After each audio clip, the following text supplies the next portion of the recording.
இனிய இதயங்களே, அனைவருக்கும் வணக்கம். இதய நினைவாய் செய்ய மாட்டாயா, என்னுடலை உண்டு உயர மாட்டாயா, குருதி அருந்தி திருந்த மாட்டாயா, நீ என்னை போல வாழ மாட்டாயா. இனி இதயங்களே, அருமையான பாடல் வரிகளோடு உங்களை சந்தித்ததில் பெருமகிழ்ச்சி அடைகிறேன். இன்றைய தினம் நம்முடைய ஆண்டவராக இயேசு கிறிஸ்துவின் திருவுடல் திருரத்த பெருவிழாவை நாம் கொண்டாடிட்டு வரோம். இந்த அருமையான வேளையிலே அவர் நம் மீது வைத்திருக்கக்கூடிய அந்த அன்பு தியாகத்தின் வெளிப்பாடாய் அவருடைய உடலையும் இரத்தத்தையும் நமக்காக கல்வாரி பலியிலே பலியாக கொடுத்தார் என்பதை நாம் மறக்கவே கூடாது. ஸோ அவருடைய உடலையும் இரத்தத்தையும் அன்றாடம் பருகின்ற அனுபவிக்கின்ற நாம் அவரை போல நாம் வாழ முயல்வோம். அவரை போல வாழ்வதற்கு அவரை அருளை தினந்தோறும் வேண்டுவோம். அவருடைய அன்பு பிள்ளைகளாக வழி நடப்போம் என்ற சிந்தனையோடு இன்றைய நிகழ்ச்சிக்கு வருகை தந்திருக்கூடிய நம்முடைய பாசமிகு அருட்தந்தை டேவிட் ஆரோக்கியம் அவர்களை உங்கள் அனைவருடைய சார்பாக அன்போடு வரவேற்கிறேன். வணக்கம் ஃபாதர். வணக்கம். வணக்கம். எப்படி இருக்கிறீங்க ஃபாதர்? நல்லா இருக்கணும் தம்பி. நல்லா இருக்கீங்களா? நல்லா இருக்கேன் ஃபாதர். எப்படி போயிட்டு இருக்கு ஃபாதர்? நல்லா போயிட்டு இருக்குதுன்னு நினைக்கிறேன். எப்படி போயிட்டு இருக்குது? சூப்பராக போயிட்டு இருக்கு ஃபாதர். அருமையாக போயிட்டு இருக்குது. எல்லாருமே பிஸியாக இருக்கும். எல்லாரும் பல பணிகள் நடந்துட்டு இருக்கு. ரொம்ப மகிழ்ச்சி. அதே போல் இனி இதயங்களும் தொடர்ந்து கடிதங்கள் எழுதிட்டு வராங்க. அந்த விதத்தில் ஃபாதர், இன்னைக்கு நம்ம ஆண்டவராக இயேசு கிறிஸ்துவின் திருவுடல் திருரத்த பெருவிழாவை கொண்டாடிட்டு வரோம் ஃபாதர். அதை பற்றி ஒரு சிந்தனை நிறையா நீங்கள் எல்லாம் கோயிலில் போய் கேட்டிருப்பாங்க. நிறைய மாதா தொலைக்காட்சியிலையும் மறைவுரைகள், அப்புறம் விளக்கங்கள், இயேசுவின் திருவுடல் திரு ரத்தம். இதை இயேசுவின் திரு உடல் திரு ரத்தம் அப்படின்னு அதை நாம் விசுவசிப்பதற்கோ இல்லாட்டி நம்புவதற்கோ மூல காரணமாக இருப்பதே இயேசாண்டவர் தான், இல்லைங்களா? ஏன்னா இது வேறு யாருமே சீடர்களோ அவர் கூட இருந்த அப்போ திருத்தூதர்களோ இல்லை மற்ற புனிதர்களோ அவங்களுடைய அனுபவத்திலேருந்து இதில் ஆண்டவர் இயேசு தான் இருக்காருன்னு யாரும் சொல்லலை. இது இயேசுவே சொன்னார், இது என் உடல், இது என் ரத்தம். அதனால் இதில் ஆர்கியூ பண்ணுறதுக்கோ இல்லை இதில் எவ்வளோ நேரத்துக்கு அவர் இருப்பார்.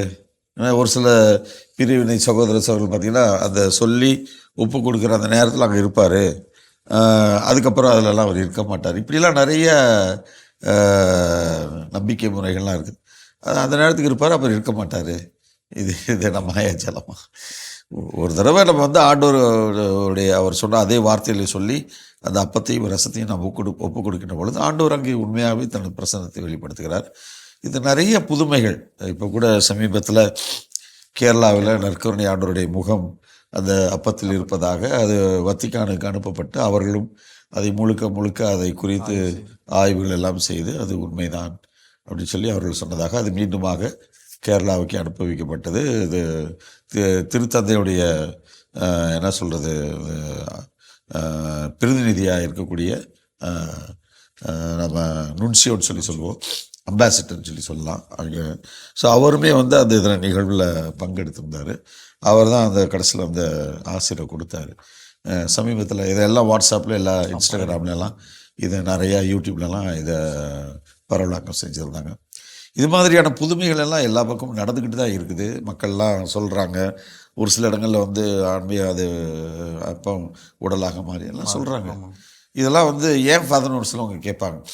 இது ஒரு விதத்தில் நம்முடைய நம்பிக்கையின்மை போக்குவதற்காக அதை நாம் பார்க்கலாம். இன்னொரு விதத்தில் இன்னும் நமது நாம் இன்னும் அந்த நம்பிக்கையில் இன்னும் ஆழப்படுவதற்கு ஆண்டவர் நமக்கு தன்னை வெளிப்படுத்தி கொண்டே இருக்கிறார். நம்ம இன்னும் அப்படியே மேலோட்டமாகவே இருக்கிறோம். இந்த சீடத்துவ வாழ்க்கை என்பது ஒரு மேலோட்டமான ஒரு வாழ்க்கை கிடையாது. சீடத்துவ வாழ்க்கைன்றது தன்னை இழக்கின்ற வாழ்க்கை. அதுதான் புனிதர்களாக இருக்கட்டும், திருத்தூதர்களாக தங்களை ஆண்டவருக்காக, அவருடைய நற்செய்திக்காக, அவருடைய விழுமியங்களுக்காக தங்களுடைய உயிரை துச்சமாக கருதினார்கள். அதை பற்றி அவர்கள் கவலைப்படலை. இங்கே வந்திருந்த அருளானந்தராக இருக்கட்டும், இல்லை பிரான்சிஸ் சவேரியாராக இருக்கட்டும், இந்த மாதிரியான புனிதர்கள், பெஸ்கியாக இருக்கட்டும், இது மாதிரி அநேக புனிதர்களை சொல்லலாம். அன்னை தெரசாவாக இருக்கட்டும், நாம் வாழ்ந்த நாட்களிலே அவர்களும் வாழ்ந்தவர்கள். அன்னை தெரசாவாக இருக்கட்டும், இவங்களாம் உயிரை பெருசாக அவங்க நினைக்கல. இல்லாட்டி சாதாரணமாக எய்ட்ஸ்காரங்களை பார்த்தாலே நம்மளுக்கு எய்ட்ஸ் வந்துடும் சொல்லி சொல்கிற அந்த காலகட்டத்தில் எப்படி ஒரு எய்ட்ஸு நோயாளியெல்லாம் வச்சு பராமரித்து அவங்க அன்னை தெரசா அவங்க தான் முதலாக அவங்களெல்லாம் பார்த்து அவங்களுக்கு ஊழியம் செஞ்சாங்க. அப்போது அன்னை தெரசாவாக இருக்கட்டும், அவங்க கூட சேர்ந்து பணி செய்த சகோதரிகளாக இருக்கட்டும், இவங்களாம் வந்து அந்த அந்த ஏன்னா அன்னை தெரசாவுடைய அந்த பணி வாழ்க்கையில மையமாக இருப்பது நற்கருணை தான். அவங்களுக்கு காலையில் எந்திரிச்சோடனே 1 மணி நேரம் நற்கருணை ஆண்டவர்கிட்ட வந்து அவங்க எல்லாருமே ஆராதனை செய்துவிட்டு ஜெபத்திற்கு பிறகுதான் பணிகளுக்குள் வராங்க. அதை தான் நம்மளும் மாதா தொலைக்காட்சியில் தினமும் காலையில் வந்தோடனே முதல்ல நற்கருணை ஆண்டவரை சந்திக்கிறோம். 9 மணி 9:30 to 10 மணி வரைக்கும். பிறகுதான் நம்ம பணிக்கு போகிறோம். நற்கருணை ஆண்டவர் தான் வாழ்க்கையினுடைய மையம். அதனால் மாதா தொலைக்காட்சியிலும் அந்த அந்த பாரம்பரியத்தை அந்த கலாச்சாரத்தை நாம் பின்பற்றுகிறோம். அதனால் அன்னை தெரசா சொல்கிறாங்க, அந்த நற்கருணையில் பார்க்கிற இயேசுவை நான் இங்கே பார்க்குற ஏழைகளின் முகங்களிலே பார்க்கிறேன். அதனால தான் என்னால் அந்த பணியை செய்ய முடியுது. நான் ஒன்றும் பெருசாக ஒன்றும் சாதிக்கலை. இங்கே பார்க்குறேன் காட்டவரை, அவங்க இங்கே அவங்களெல்லாம் நான் பார்க்குறேன், அவ்வளோதான். ரொம்ப சிம்பிளாக சொல்லிட்டு போயிட்டாங்க. இதெல்லாம் ஒன்றும் பெருசாக சாதிக்கலாம், ஒன்றும் சாதிக்கலை. ஏன்னா நான் அங்கே பார்க்குற ஆண்டவரை இங்கேயும் பார்க்குறேன், வேறு ஒன்றும் கிடையாது. அப்போது இந்த நற்கருணை பக்தி என்பது நமது கத்தோலிக்க வாழ்க்கையினுடைய அடிப்படை அச்சாரம். அது இல்லாமல் வந்து நீங்கள் என்ன செஞ்சாலும் வேஸ்ட். நான் சமூக பணி செய்கிறேன், சமூக பணி யார் வேணாலும் செய்யலாம். விடுதலை பணிகள் செய்கிறேன், நல்லா செய்யுங்க, அது யார் வேணாலும் எல்லாரும் செய்யலாம். சமூகத்தின் மீது அக்கறை கொண்டிருக்கின்ற ஒவ்வொருவரும் அதை செய்யலாம். ஆனால் அதை யாருக்காக, எந்த மனநிலையில், எப்படிப்பட்ட நிலையில் நான் செய்கிறேன், அது ரொம்ப முக்கியம். இயேசு வந்து சமூக பணி செய்தார். யாருக்கா? தந்தையின் திருவுளத்தை நிறைவேற்றுவதை மையமாக கொண்டு அதை செய்தார். எவ்வளோ புனிதர்கள் இன்றைக்கு செஞ்சுட்டு இருக்கிறாங்க, எவ்வளோ மிஷினரி செஞ்சுட்டு இருக்கிறாங்க, எல்லாருமே செய்கிறாங்க. ஆனால் அதனுடைய அடிப்படை யார்? அதனுடைய அஸ்திவாரம் எங்கே இருக்கிறது? நற்கருணையில் இருந்தால்தான் அது கிறிஸ்துவின் பணியாக இருக்க முடியும். நற்கருணையில் அது வேறு ஒன்றவில்லை என்று சொன்னால் அது கிறிஸ்துவின் பணி தெரியல. அது என்னுடைய நம்பிக்கை. அது வந்து நான் அப்படி தான் பார்க்குறேன். யார் வேணாலும் அவங்கவுங்க பார்க்கலாம். என்னுடைய நம்பிக்கை, நாம் செய்கின்ற எந்த பணியாக இருந்தாலும் அது நற்கருணையில் நடப்பட்டதாக இருக்க வேண்டும். நற்கருணை ஆண்டவர் இயேசுவில் அது மையம் கொண்டதாக இருக்க வேண்டும். ஆண்டவர் இயேசு, அன்னை மரியாள், இவர்களில் அது மையம் கொண்டதாக இருக்கின்ற பொழுது மட்டும் நான் ஆண்டவருக்குரிய பணியை நான் செய்கிறேன். அது எப்படிப்பட்ட பணியாக வேணாலும், அது சமூக பணியாக இருக்கலாம், இல்லை மறைபரப்பு பணியாக இருக்கலாம், இல்லை பங்கு பணியாக இருக்கலாம், இல்லை இன்ஸ்டியூஷனில் நிறுவனங்களில் பணியாக இருக்கலாம், என்ன பணியாக வேணாலும் இருக்கலாம். எந்த பணியாக இருந்தாலும் அது நற்கருணை ஆண்டவரில் வேரூன்றப்பட்டதாக அது இருந்தால் மட்டும்தான் அது நான் ஆண்டவருக்காக செய்கின்ற பணியாக இருப்பதாக நான் உணர்கிறேன். அது என்னுடைய நம்பிக்கை. அதுதான் ஆண்டவர் சொல்வதாக நற்செய்தியில் இருப்பதாக. என்னை விட்டு பிரிந்து உங்களால் எதுவும் செய்ய முடியாதுன்னு ஆண்டவர் ஏன் சொல்லணும்? யோவான் 15:5 ஏன் அவர் அப்படி சொல்லணும்? என்னை விட்டு பிரிந்து உங்களால் எதுவும் செய்ய முடியாது, ஏன் அப்படி சொல்லணும்? நீங்கள் என்னுள்ளும் என் வார்த்தையில் உங்கள் உள்ளத்தில் நிலைத்திருந்தால் நீங்கள் விரும்பி கேட்பதெல்லாம் நடக்கும். திராட்சை செடியோடு கிளைகள் எல்லாம், திராட்சை கொடியோடு கிளைகள் இணைந்திருப்பது போல நீங்களும் என்னோடு இணைந்திருங்கள். இல்லாத கொடிகள் வெட்டி எறியப்பட்டு நெருப்பில் இட்டு எரிக்கப்படும். கணிதராத கொடிகள்லாம். ஏன் அவர்கள் அப்படியெல்லாம் பேசணும்? கண்டிப்பாக. அதனால் இதெல்லாம் நம்ம யோசிக்கணும். அதனால் நிறையா விடுதலை அப்படி இப்படின்னு பேசலாம். ஆனால் அது ஆண்டவரில் அடிப்படையாக அது நிலைத்திருந்தால் மட்டும்தான் அது ஆண்டவருடைய பணியாக இருக்க முடியும் என்பது. ஏன்னா அது ஆண்டவரை மையப்படுத்தியதாக, என்னை மையப்படுத்தியதாகவோ என் கொள்கையை மையப்படுத்தியதாகவோ இருக்காது. அது கடவுள், இது கடவுள் எனக்கு வந்து வெளிப்படுத்தியிருக்கிறார், நான் செய்கிறேன். அது வந்து என்னுடைய வெறுப்புக்கோ இல்லை நான் நம்புகின்ற கொள்கையின் அடிப்படையில் அது போகாது. அது முழுக்க கடவுளை மையப்படுத்தியதாக இருக்கும். அதனால் போதும், கடிதத்திற்குள் போகலாம். முதல் கடிதம் ஃபாதர் ரவி, மதுரையிலிருந்து. ஃபாதர்,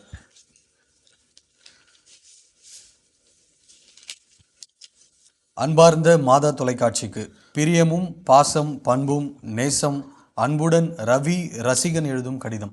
நமது மாதா தொலைக்காட்சி இல்லங்களில் இறை இயேசுவின் அருள் ஒளி சேர்க்க உதயமாகிறது. மாதா தொலைக்காட்சியில் ஒளிபரப்பாகும் அனைத்து நிகழ்ச்சிகளும் அருமையோ அருமை, சிறப்பு ஆகும். காலை கடவுள் வணக்கம் நிகழ்ச்சி முதல் வத்திக்கான் டாப் 10 நிகழ்ச்சி, தவக்கால சிறப்பு நிகழ்ச்சிகள், துதிகள் 1000, ஆலயம் அறிவோம், இன்றைய புனிதர் நிகழ்ச்சி என நமது மாதா தொலைக்காட்சியில் ஒளிபரப்பாகும் நிகழ்வுகள் யாவும் ஆழமான கருத்துக்களை கொண்ட நிகழ்ச்சிகளாகும். நமது மாதா தொலைக்காட்சி சிறப்பாக அந்தோனியார் ஆலயம் கச்சத்தீவுக்கு சென்றது மிகவும் மகிழ்ச்சி, சந்தோஷம். அங்கு சென்று திருப்பலி, ஆலயம் பற்றிய காட்சிகள் மற்றும் பிற காட்சிகளை ஒளிபரப்பு செய்தது மிக அருமை, சிறப்பு. இந்த நிகழ்வு உலகம் முழுவதும் பெருமை கொள்ள வைத்த ஒன்றாக கருதப்படும். தமிழ்நாட்டில் மட்டுமல்ல உலகெங்கிலும் ஒளிபரப்பு ஆகி கொண்டிருக்கும் மாதா தொலைக்காட்சிக்கு என் நன்றியும் வாழ்த்துக்களையும் தெரிவித்துக் கொள்கிறேன். மாதாவின் பாதம் தொட்டு வணங்குகிறேன். மாதாவுக்கு நன்றிகள் கோடி கோடி. போப் ஆண்டவர் நீண்ட ஆயுளோடு வாழ மாதாவை வேண்டுகிறேன். சூரியன் உதிக்க மறக்கும், இவர் மாதா தொலைக்காட்சியை மறக்காது. பூமியில் காற்று உள்ளவரை நமது மாதா தொலைக்காட்சியின் புகழ் உண்டு. நன்றி. இப்படிக்கு மாதா தொலைக்காட்சியின் ரசிகன் ரவி, மதுரையிலிருந்து. அதனால் மதுரைக்காரங்கனாலே வந்து கொஞ்சம் வித்தியாசமாக தான் இருப்பாங்க இல்லையா? அப்படியே எதையுமே வந்து ஒளிச்சு மறைச்சு பேச தெரியாத மனிதர்கள். அதனால் மாதா தொலைக்காட்சியுடைய ரசிகன் அப்படின்னு சொல்லி அவர் சொல்லிட்டாரு. அவர் எப்போவுமே அப்படி தான் வந்து கடிதங்களை எழுதுவார். நான் மாதா தொலைக்காட்சியுடைய ரசிகன், நான் கவிஞனும் இல்லை, நல்ல ரசிகனும் இல்லை, ஒரு பாட்டெலாம் இருக்குது. ஆமாம், டக்குன்னு எனக்கு அந்த பாட்டு ஞாபகம் வந்துச்சு. அதனால் ஐயா ரவிக்கு எனது பாராட்டுகள், ரசிகன் ரவிக்கு எனது பாராட்டுகள். இவ்வளோ தூரத்துக்கு நீங்கள் மாதா தொலைக்காட்சியுடைய நிகழ்ச்சிகளெல்லாம் நீங்கள் உள்வாங்கி அதை ரசித்து இவ்வளவு அழகாக இருக்குது, நல்லா இருக்குது என்று நீங்கள் மனதார பாராட்டுவது உங்களுடைய நல்ல எண்ணத்தை, உங்களது பரந்த எண்ணத்தை காட்டுகிறது. பாராட்டுகிறேன். தொடர்ந்து பாருங்கள். உங்கள் பங்கில், உங்கள் பகுதியில், உங்கள் அன்பியத்தில் மற்றவங்கள்ட்டையும் சொல்லுங்கள். இப்படியெல்லாம் நல்ல நல்ல நிகழ்ச்சி இருக்குதுங்க, கடவுள் வணக்கம் பாருங்கள், காலையில் ரொம்ப பயனுள்ளதாக இருக்குது. நிறைய கருத்துக்கள் இன்றைக்கு வந்து நமது விவசாயத்தை குறித்து உங்களுக்கு தெரிஞ்சுக்கணுமா, அதை அந்த நிகழ்ச்சியில் பாருங்கள். இல்லை இயற்கை மருத்துவம் தெரிஞ்சுக்கணுமா, இல்லை நமது நாட்டினுடைய என்ன சொல்கிறது சட்ட அமைப்பை குறித்து நீங்கள் வந்து தெரிஞ்சுக்கணுமா பாருங்கள். இல்லை நல்ல நல்ல என்ன ஆளுமைகளை குறித்து கதை, சின்ன சின்ன கதைகள் நீங்கள் கேட்டு புரிஞ்சுக்கணுமா பாருங்கள். இது மாதிரி நிறைய செய்திகள் உள்ளடக்கியதாக இருப்பது தான் கடவுள் வணக்கம் நிகழ்ச்சி. காலையில் நீங்கள் வந்து அதுக்கு தொலைக்காட்சிக்கு முன்னாடி அதை வந்து பிறகு நீங்கள் பார்க்க முடியலன்னா அதை யூடியூப்லேயும் வந்து போடுறாங்க. அந்நாடு தினந்தோறும் அதை யூடியூப்லேயும் அப்லிங் பண்ணுறாங்க. அதனால் மாதா தொலைக்காட்சியுடைய யூடியூப் சேனலுக்குள்ளே போனீங்கனாலும் அதை வந்து நீங்கள் வந்து பார்க்கலாம். அதனால் அங்கேயும் பார்க்கலாம், இங்கேயும் பார்க்கலாம். அதனால் அநேக வசதிகளை மாதா தொலைக்காட்சி உங்களுக்கு செய்து கொடுக்கிறது. அதனால் யூடியூப்பில் நீங்கள் போய் பார்த்தீங்கன்னாலும் அந்த கடவுள் வணக்க நிகழ்ச்சியை நீங்கள் கண்டிப்பாக பார்க்கின்ற வசதிகள் இருக்கிறது. அதனால் உங்களது அன்பார்ந்த வார்த்தைகளுக்கு நன்றி. கடவுளின் ஆசிரியனாலும் உங்களோடு. Thank you father. அடுத்ததாக இருதயராஜ் அமலா ஃபாதர், கர்நாடகாவிலிருந்து. மரியே வாழ்க. அமலா இருதயராஜ், இயேசுவின் அருளால் கிடைக்கப்பட்ட அன்பு தந்தை டேவிட் ஆரோக்கியம் அவர்களுக்கும் மற்றும் தந்தையர்களுக்கும், மரியின் மைந்தன் தமிழ்ஜோ அவர்களுக்கும், நிர்மல் போஸ்கோவிற்கும் மற்றும் மாதா தொலைக்காட்சியில் உழைத்து கொண்டிருக்கும் சகோதரர்களுக்கும் என் அன்பின் வாழ்த்துக்களை கூறிக்கொள்கிறேன். தந்தைக்கு தாழ்பணிந்த ஸ்தோத்திரம் கூறிக்கொள்கிறேன். தந்தையே, நலமாக உள்ளீர்களா? நல்லா இருக்கேன். உங்களின் உடல் நலத்துக்கும் உங்களின் கருத்துக்கள் எல்லாம் நிறைவேறவும் எல்லா குருக்களின் கருத்துக்களுக்காகவும் தினமும் ஆராதனையில் ஜெபித்து வரும் அமலா எழுதும் கடிதம். தந்தையே, உங்களின் ஆசீர் வேண்டி ஒரு சிறு பாடலுடன் இந்த கடிதம் தொடர ஆசைப்படுகிறேன். மே 1 தொழிலாளர்களின் தினம் அன்று கடவுள் என்னும் முதலாளி கண்டெடுத்த தொழிலாளி விவசாயி என்ற அந்த பாடலுக்கு ஏற்ப, என்ன வருத்தம், என்ன வரம் இல்லை மாதா தொலைக்காட்சியில், ஏன் மனம் கலங்க வேண்டும், உன் வாழ்வில் ஒழுங்கா ஜெபித்து வாழு, உன் வாழ்வில் உயரும் உன் மதிப்பு வான் வீட்டில் என்றார் போல் நம் மாதா குடும்பத்தினர், சகோதரர்கள் பொதுமக்களிடம் சென்று அவர்களின் உழைப்பை பற்றியும் அவர்கள் படும் கஷ்டங்களை கேட்டறிந்து அவர்களுடன் சேர்ந்து சில உதவிகளையும் செய்து அவர்களுக்கு சிறு பரிசுகள் கொடுத்து அவர்களை மகிழ்வித்த விதம் அற்புதமாக இருந்தது. தந்தையை, மே மாதம் அன்னையின் வணக்க மாதம். மாதாவால் அடைந்த நன்மைகளை பற்றி தினம் தினம் சகோதரர் மக்களிடம் சென்று அவர்களிடம் அவர்கள் அன்னையின் வழியில் அடைந்த அனைத்து நன்மைகளையும் கேட்டு விமர்சித்தது நமக்கும் அதை போன்ற அனுபவங்களை பகிர்ந்தது போல், கேட்டறிந்தது போல் இருந்தது. மே மாதம் 8 கலிஸ்தூஸ் புனிதரால் கட்டப்பட்ட பல புனிதர்களின் விசுவாசிகளின் கல்லறையின் புதுமைகளை பற்றி விவரித்து ஜபமாலை ஜெபிக்கப்பட்டது. இது எனக்கு மிகவும் ஆசிராக இருந்தது. இந்த மாதிரி புனிதர்களின் நிகழ்வுகளை காண பாக்கியம் பெற்றுள்ளேன் தந்தையே, மிக்க நன்றி. இந்த ஆசீர் எல்லாம் உமக்கே வந்து சேரட்டும் என்று மாதாவிடம் ஜெபிக்கிறேன். மே மாதம் பல நாடுகளிலிருந்து கர்தினால்கள் அவர்களின் அர்ப்பணிப்பு நிகழ்வுகளை கண்டும் பார்த்தும் திருப்பலி பிரார்த்தனைகளின் நிகழ்வுகளை நாள்தோறும் நேரில் பார்த்தது போல் மனநிறைவு கொண்டேன். தந்தையே, உமக்கு நன்றி தந்தையே. இவைகளை ஒரு புண்ணியமாகவே பார்க்கிறேன். நமக்கு ஒரு நல்ல இறை தந்தை கிடைத்துள்ளார். நம் மாதா குடும்பத்தினரோடு தந்தை அடைக்கலராஜ் வெகு சிறப்பாக அமைதியில் ஜெபித்தது. நானும் இரவு ஜெபத்தில் அவரோடு சேர்ந்து ஜெபித்தேன். தந்தையை, மே மாதம் 9 ஆலயம் அறிவோம் என்ற முறையில் நம் தோமா ஆலயம் அமைந்த விதம், அந்த ஆலயம் கட்டப்பட்ட நம் தந்தை டேவிட் ஆரோக்கியம் அவர்கள் மனக்கனவுகள், வெளிநாட்டில் சென்று அங்கு ஆலயங்களை எல்லாம் பார்த்து இப்படித்தான் நம் ஆலயம் அமைய வேண்டும் என்று எண்ணி மாதா தொலைக்காட்சிக்காக என்று ஒரு ஆலயம் அமைக்க ஆசைப்பட்டு ஆலயம் அமைத்து அவர் கைப்பட பல ஓவியங்களை வரைந்தும் இரு கரங்கள், ஆண்டவரின் கரம் அன்னையின் கரம் சேர்ந்து தாங்கி பிடிப்பதைப் போல் அமைந்தது. அருமை. பாடுபட்டு உயிர்த்த ஆண்டவரின் சிலுவை அருமை. தோமா இயேசுவின் விழாவில் விரலிட்ட இடத்தில் ஒளி வருவதைப் போலவும் வடிவம் அமைத்தது. அதன் பெருமையை கூறினார். தேக்கு மரத்தாலான நற்கருணை ஆண்டவரின் பேழையும் அமைக்கப்பட்டதையும், துருக்கி நாட்டின் விளக்கை கண்ணாடியால் ஆனதையும் கொண்டு வந்து அமைத்ததையும் நம் மாதா டிவியின் தந்தையர்களுக்கும் அருள்பணியாளர்களுக்கும் தகுந்த மாதிரி ஒரு நல்ல ஆலயம் அமைத்து கொடுத்த பெருமை ஆசீர்வாதங்களை கேட்டு மிகவும் தந்தையே உங்கள் மேல் பக்தி விசுவாசம் அதிகமாக நினைக்கவே தோன்றுகிறது. தந்தையே, உங்களின் அன்பு பணி சிறக்க ஜெபிக்கிறேன். வீட்டில் விவிலியம் என்ற தொடர் தமிழ் ஜோவுடன் இரு செல்வங்கள் சேர்ந்து நடத்தும் நம் தந்தை பிரகாஷ் பிள்ளைகளுக்கு விவிலியத்தை படம் போட்டு மழலை மனம் கொண்டு நடத்தியது சிறப்பாக இருந்தது. துதி ஆராதனையில் தந்தையர்களின் வசன பாடல்கள் வெகு சிறப்பாக ரசிக்க தகுந்ததாக இருந்தது. நன்றி தந்தையே. மே மாதம் 20ஆம் தேதி மாதா குடும்பத்தினரோடு ஆராதனை ஜபமாலைகள் செய்தது அருமை தந்தையே. வாழ்வு தரும் இறைவார்த்தை தொடரில் தந்தையர்கள் விவிலியத்தை பற்றி வெகு சிறப்பாக மொழிந்துள்ளது ஆசீர்வாதமாக இருந்தது. என் பின்னே வா என்ற இறையழத்தின் பகுதி தந்தையர்கள் 20 ஆண்டு காலமாக அவர்களை பற்றியும் அவர்கள் பட்ட பாடுகள் எல்லாம் தாங்கி அவர்கள் கடந்து வந்த அந்த அனுபவங்கள் புதுமையாக இருந்தது. தந்தையர்களுக்காக கட்டாயமாக ஜெபிக்கிறேன். தந்தையர்களுக்கு நன்றிகள். ஆயர் ஜார்ஜ் அந்தோணிசாமி நம் இறை தந்தையின் மரபு முறைகளை பற்றி தமிழ் ஜோவுடன் உரையாடியது கேட்க ஆசிராக இருந்தது. வணக்க மாதம் யூபிலி ஆண்டின் உலகளாவிய ஜபமாலைகள் மக்களோடு இணைந்து ஜெபிக்கப்பட்டது. அருமை தந்தையே. இன்னும் இருக்குது, அடுத்த கடிதத்தில் வரைகிறேன். நன்றி. வரம் வேண்டி முடிக்கும் அமலா.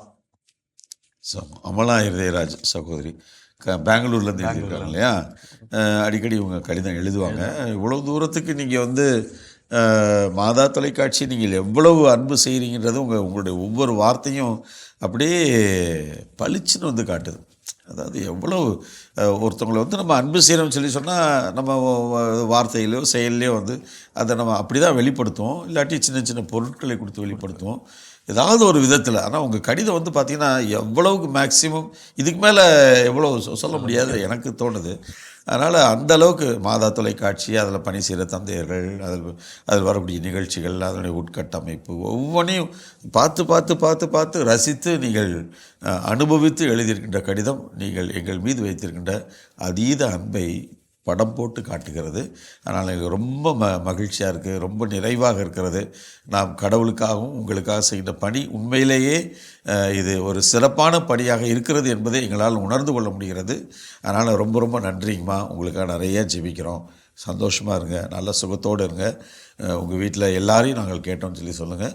உங்களது அன்புக்கு நன்றி. தொடர்ந்து உங்களுக்காக மன்றாடுகிறோம். கடவுளின் ஆசிரியனாலும் உங்களோடு. Thank you father. அடுத்தாக நம்முடைய லூர்து அமலராணி அம்மா திருக்கோயிலிருந்து, கிறிஸ்துவுக்குள் எனக்கு மிகவும் பிரியமான அருட்தந்தை அவர்களுக்கு, சீக்கிரமாக சிகரம் தொட்டவரிடம் வெற்றியை பற்றி கேட்டு அறிந்து கொள்வதை விட சிரமப்பட்டு சிகரத்தை தொட்டவரிடம் வெற்றியை பற்றி கேட்டு அறிந்து கொள்வது சிறப்பு என்பதற்கேற்ப கத்தோலிக்க கிறிஸ்துவர்கள் ஆன்மீக வாழ்வில் சிகரம் தொட வெற்றி பாதையை நோக்கி நாளும் முன்னேறி செல்லும் நமது மாதா தொலைக்காட்சி பணிக்கென ஜெபித்து எழுதுகிறேன் தந்தையே. நன்றிம்மா. ஜூன் மாதம் திருஇறுதி ஆண்டவருக்கு ஒப்பு கொடுக்கப்பட்ட மாதம் என்பதால் இயேசுவை போல் பற்றி எரியும் இதயமாய் என்னும் நிகழ்ச்சியில் அருட்பணி ஸ்டான்லி மற்றும் அருட்பணி இருதயராஜ் இருவரும் இயேசுவின் அன்பு இதயம் எப்படி நமக்காக பற்றி எரிகிறது என்பதை பற்றி பகிரும் கருத்துக்கள் அருமை தந்தையே. இதில் 7/6/2025 அன்று இயேசுவின் இதயம் நமக்கு கற்றுத்தரும் மன்னிக்கும் குணம் பற்றி பகிர்கையில் நாம் மன்னிக்க செய்ய வேண்டிய 3 விஷயங்கள், அதாவது 1, மன்னிக்க வேண்டியவர்களுக்காக ஜெபிக்க வேண்டும். 2, அவர்களோடு மனதில் பேச வேண்டும். 3, சமயம் வாய்க்கும் போது அவர்களோடு பேச வேண்டும் என்ற ஆலோசனை அருமை. சென்ற 2 வாரமாக ஒளிபரப்பப்பட்ட நற்செய்தி மலர்கள் நிகழ்ச்சியில் அருட்பணி டேவிட் அசாம் மாநிலம் பரமு என்ற இடத்தில் அவர் ஆற்றிய நற்செய்தி பணியின் அனுபவங்கள் குறித்து பேசியது சிறப்பு. போடோ இன மக்கள் தங்கள் கலாச்சாரத்திற்கு எப்படி முக்கியத்துவம் தருகின்றனர்? நடனமாடி வழிபாடு செய்வது, அவர்கள் மொழி பேசி கலாச்சாரத்தை மதிக்கும்போது வெளியாட்களையும் எவ்வாறு நேசிப்பர்? பெண்கள் உடையை அலங்கரிக்க பயன்படுத்தக்கூடாது என்பதற்காக மிக தெளிவாக தந்தை அவர்கள் உரையாடியது நன்றாக இருந்தது. 10/6/2025 அன்று ஒளிபரப்பான எதிர்நோக்கின் திருப்பயணிகள் நிகழ்ச்சியில் அருட்பணியாளர்கள் ஸ்டான்லி, ரெய்மண்ட் ஜோசப், ஸ்தன்னிஸ்லாஸ் ஆகியோரது கலந்துரையாடல் அளிக்கப்பட்ட விளக்கங்கள் எப்படி 4 நற்செய்திகள் எழுதப்பட்டது, இதில் மத்தேயு, லூக்கா நற்செய்தி இடையே உள்ள ஒற்றுமை, அவை மார்க்கு நற்செய்தியில் இல்லாதது, மேலும் ஆர்ஜி ராஜா அவரது ஒப்புமை பற்றி அருட்பணி ஸ்தன்னிஸ்லாஸ் கூறுகையில், மார்க்கு நற்செய்தியை நடந்து வாசிக்க வேண்டும், மத்தேயு நற்செய்தி போதனைகளை உள்ளடக்கியதால் உட்கார்ந்து வாசிக்கணும், லூக்கா நற்செய்தியை மண்டியிட்டு, ஜான் நற்செய்தியை தியானித்து வாசிக்கணும் என்றது மிக சிறப்பான பகிர்வு. அருட்பணி ஸ்டான்லி அவர்கள் நற்செய்தியை ஒரு சினிமா பார்ப்பது போல் நிகழ்வுகள், போதனைகள், ஜபங்கள் அடங்கிய ஒன்று என்றதும் நினைவில் உள்ளது. கடந்த வாரத்தில் ஒளிபரப்பான நிலாமுற்றம் நிகழ்ச்சியில் சமயப்பணி மற்றும் தமிழ் தொண்டாற்றிய தந்தையர், வெளிநாட்டவர் பற்றிய கருத்து பகிர்வுகள், அரிதான கருத்து களஞ்சியங்கள். மறு ஒளிபரப்பு ஆனாலும் புதிதாக பார்ப்போர் பயனடையக்கூடிய நிகழ்ச்சி. இதில் James, if not mistaken, Tamil தொண்டாற்றிய அவரது பெயர் எனக்கு சரியாக தெரியவில்லை, அவர் வருடத்தில் உள்ள அனைத்து திங்கள் மற்றும் ஞாயிறு வரையிலான ஒவ்வொரு 52 வாரத்திற்கும் அவர் திருப்பலி மறையுரையை ஓலை சுவடியில் எழுதியது, மேலும் அச்சிஷ்டவர்கள் கொண்டாட்டம் என்ற தலைப்பில் அவர்களை பற்றி எழுதியது. பாண்டி மிஷன் அச்சகத்தில் 2500 பக்கங்கள் கொண்டு அச்சிடப்பட்டது பற்றிய செய்தி அருமை. இது பற்றி இன்னும் பகிர விழைந்து ஜபத்துடன் லூர்து அமலராணி, திருக்கோயிலூர். ரொம்ப ரொம்ப ரொம்ப நன்றிங்கக்கா. எப்படி தான் நீங்கள் டைம் கண்டுபிடிச்சி இவ்வளோ தூரத்துக்கு எல்லாத்தையும், எல்லா நிகழ்ச்சிகள், அதில் இருக்கக்கூடிய சிறப்பான கருத்துக்களை எல்லாம் உள்வாங்கி அதை ஒரு கடிதத்தில் நீங்கள் எழுதி எல்லாருக்கும் அதை வெளிப்படுத்துவது உண்மையிலே ரொம்ப ரொம்ப பாராட்டிற்குரிய ஒரு அற்புதமான ஒரு காரியம். இதை நாங்கள் எல்லோரும் பாராட்டுறோம். உங்களுடைய அர்ப்பணிப்பை, உங்களது அன்பை, எங்கள் மீது காட்டுகின்ற அக்கறையை, இந்த மாதா தொலைக்காட்சியை நீங்கள் நேசிக்கின்ற விதத்தை உண்மையிலே பாராட்ட வேண்டிய ஒரு காரியம். அதனால் உங்களுக்கு தொடர்ந்து உங்களுக்காக நான் ஜெபிக்கிறேன். நீங்களும் சந்தோஷமாக நல்லா இருக்கணும். தொடர்ந்து எங்களுக்காக மன்றாடுங்க. கடவுளின் ஆசிரியனால் உங்களோடு. ரொம்ப அருமையான கடிதங்கள் ஃபாதர், ரொம்ப நன்றி. அதே போல் சிந்தனையும் அருமையாக இருந்தது ஃபாதர். மதர் தெரேசா எப்படி நற்கருணையை பார்த்துட்டு மற்றவர்கள் பணி செய்யும்போது அவர்கள் முகத்தில் இயேசுவை பார்க்கிறார்கள் அப்படின்னும் போது, ஆண்டவராகிய இயேசு கிறிஸ்து உடலை உட்கொள்கிற நாமளும் பிறரிடத்தில் இறைவனை பார்க்கணும் ஒரு அருமையான சிந்தனை கொடுத்தீங்க ஃபாதர். ரொம்ப நன்றி. எங்களுக்காக ஜெபித்து. அன்புக்குரியவர்களே, தொடர்ந்து ஒவ்வொரு முறையும் உங்களுக்கு நான் வெளிப்படுத்துவது போல அல்லது உங்களுக்கு நினைவூட்டுவது போல இந்த மாதா தொலைக்காட்சியுடைய பணிகளுக்காக நாம் அனைவரும் சேர்ந்து ஜெபிக்கணும். நீங்களும் ஜெபிக்கணும். அதே வேளையில் உங்களால் இயன்றதை மாதா தொலைக்காட்சிக்கு நீங்கள் உங்கள் குடும்பத்தின் சார்பாக அல்லது உங்கள் தனிப்பட்ட விதத்தின் சார்பாக குறைந்தது ஒரு 100 ரூபாய் மாதம் நீங்கள் கொடுத்தால் உண்மையிலேயே இந்த பணிகளுக்கு மிக மிக உறுதுணையாக இருக்கும் என்பதிலே எந்த விதமான மாற்று கருத்தும் இல்லை. நீங்கள் எங்கு நன்கொடை செலுத்தினாலும் அதற்கான ரசீதை பெறாமல் நீங்கள் போகக்கூடாது என்பது எனது தாழ்மையான வேண்டுகோள். ஒன்று, நீங்கள் மாதா மறை மாவட்டங்களிலே பங்கு தளங்களிலே நீங்கள் தருகின்ற பொழுது மாதா ட்ரஸ்ட் என்ற பெயரிலே ரசீது பெற்றுக்கொள்ளுங்கள். இங்கு நேரடியாக மாதா தொலைக்காட்சி நீங்கள் அனுப்புகின்ற நன்கொடைகளுக்கு அல்லது காணிக்கைகளுக்கு நாங்கள் commission for social communication society, எனவே 2 வகையான ரசீதுகள் தரப்படுகிறது என்பதை நீங்கள் அறிந்து கொள்ளுங்கள். இவை இரண்டுமே ஒன்று மாதா ட்ரஸ்ட், இல்லை 2வது commission for social communication society. அதனால் தயவுசெய்து அதை அல்லாத மற்ற எந்த ரசீதும் அல்லது நீங்கள் ரசீது பெறாமல் தருகின்ற எந்த நன்கொடையும் இங்கு வந்து சேருவதற்கான வாய்ப்பே இல்லை என்பதையும் உங்களுக்கு நான் நினைவூட்ட விரும்புகிறேன். தொடர்ந்து எங்களுக்காக மன்றாடுங்கள். நாங்கள் உங்களுக்காக மன்றாடுகிறோம். கண்களை மூடி ஜெபிப்போம். எங்கள் அன்பை உருவான இயேசு ஆண்டவரே, இந்த அற்புதமான நாளுக்காக நன்றி கூறுகிறோம். ஆண்டவரே, குறிப்பாக அந்த நாட்களிலே உமது பிள்ளைகளுக்காக, குறிப்பாக ஏழை எளிய அனாதை பிள்ளைகளுக்காக ஜெபிக்கிறோம். பெற்றோர்களை இழந்து யாருடைய ஆதரவும் இல்லாமல் வாழ்க்கையில் என்ன செய்வது என்ற கஷ்டமான தருணத்தில் தள்ளப்பட்டிருக்கின்ற இந்த ஏழை எளிய பிள்ளைகளை நீர் நினைவுகூரும் வாடகை தந்தையே, இந்த பிள்ளைகளுக்கு நீரும் ஆதரவாக வர வேண்டும். எங்களையும் நாங்களும் இந்த பிள்ளைகளுக்கு ஆதரவாக இருந்து இவர்களை வழிநடத்த வேண்டும் என்ற தாராள எண்ணத்தை எங்கள் ஒவ்வொருவருக்கும் தர வேண்டும் என்று கெஞ்சி கேட்கிறோம். எங்கள் அன்பு தாயே, ஆரோக்கிய அன்னையை பிள்ளைகள் எங்களுக்காக பரிந்து பேசுங்களம்மா. என்று வாழும் உயிருள்ள இறைவன் தந்தை, மகன், தூய ஆவியார் நாம் அனைவரையும் நிறைவாக ஆசீர்வதிப்பாராக. ஆமென். Thank you father. தேங்க்யூ. அன்பர்களே, ஒவ்வொரு வாரமும் நீங்கள் தொடர்ந்து எழுதி அனுப்பக்கூடிய ஒவ்வொரு கடிதங்களும் எங்களுக்கு மிகுந்த உற்சாகத்தையும் ஊக்கத்தையும் அளிக்கிறது நான் சொல்லலாம். தொடர்ந்து உங்கள் கடிதங்களை எழுதி அனுப்ப வேண்டிய மின்னஞ்சல் முகவரி info@madatv.in. தொடர்ந்து உங்கள் கடிதங்களை எழுதி அனுப்ப வேண்டிய தபால் முகவரி வந்ததும் தந்ததும் மாதா தொலைக்காட்சி, 150 லஸ்கோவில் சாலை, மயிலாப்பூர், சென்னை 600004. இனிய இதயங்களை மீண்டும் வந்ததும் தந்ததும் நிகழ்ச்சியில் சந்திக்கும் வரை அன்போடு உங்களிடமிருந்து விடைபெறுவது நான் உங்கள் போஸ்கோ மற்றும் அருட்தந்தை டேவிட் ஆரோக்கியம். இயேசுவுக்கே புகழ். இயேசுவுக்கே நன்றி. மரியே வாழ்க.